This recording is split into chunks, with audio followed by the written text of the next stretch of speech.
আহকচোন বন্ধুসকল, আজি আমি আগবাঢ়ি যাওঁ গুৱাহাটীৰ দক্ষিণ পূব দিশত অৱস্থিত বশিষ্ঠ আশ্ৰম মন্দিৰলৈ। এই বশিষ্ঠ আশ্ৰম মন্দিৰ সন্ধ্যাচল পৰ্বতত অৱস্থিত।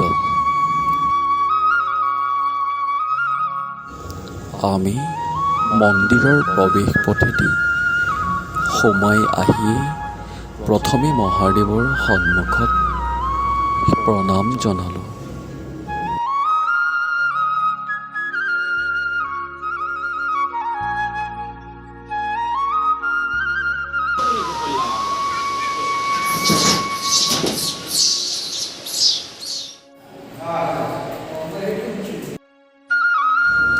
আমি এতিয়া মন্দিৰৰ একেবাৰে ভিতৰৰ অংশলৈ প্ৰৱেশ কৰিছোঁ।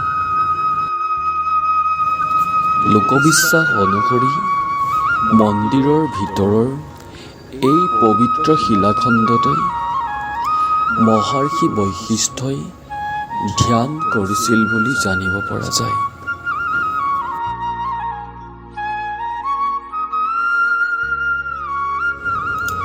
আহোম ৰজা ৰাজেশ্বৰ সিংহই ১৭ শতিকাত এই মন্দিৰভাগ নিৰ্মাণ কৰাইছিল।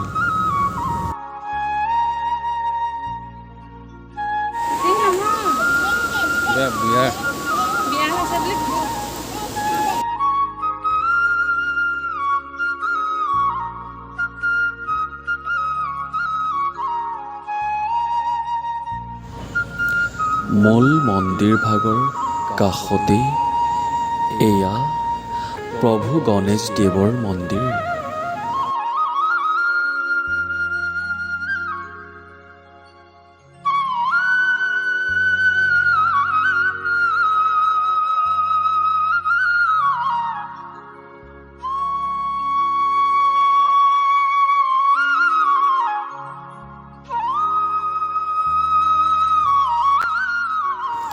এই বশিষ্ঠ আশ্ৰম মন্দিৰলৈ বহু দূৰ দূৰণিৰ ভক্তসকলৰ আগমন ঘটে।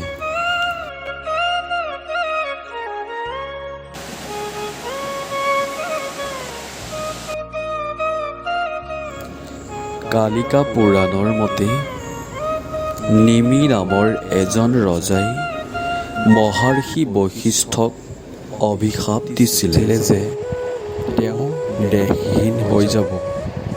এই কথাত মহৰ্ষি বশিষ্ঠই ভয় খাই ব্ৰহ্মদেৱৰ ওচৰলৈ যায়। ব্ৰহ্মদেৱে তেওঁক উপায় হিচাপে এই স্থানলৈ আহিবলৈ কয়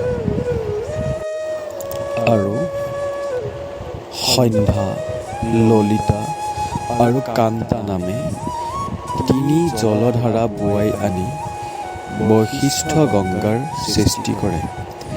এই বশিষ্ঠ গংগাতে স্নান কৰি মহৰ্ষি বশিষ্ঠই নিজৰ দেহ পুনৰ ঘূৰাই পায়।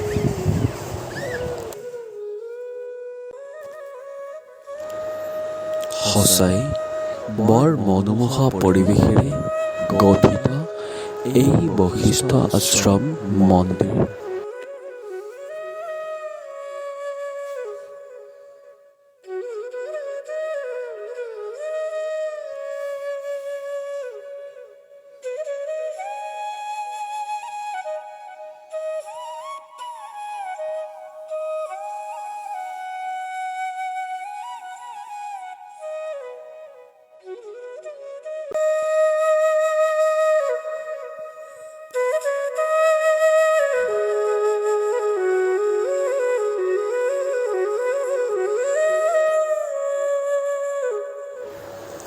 যদি কোনোবাখিনিত কিবা ভুল হৈছে আপোনাসৱে ক্ষমা কৰিব।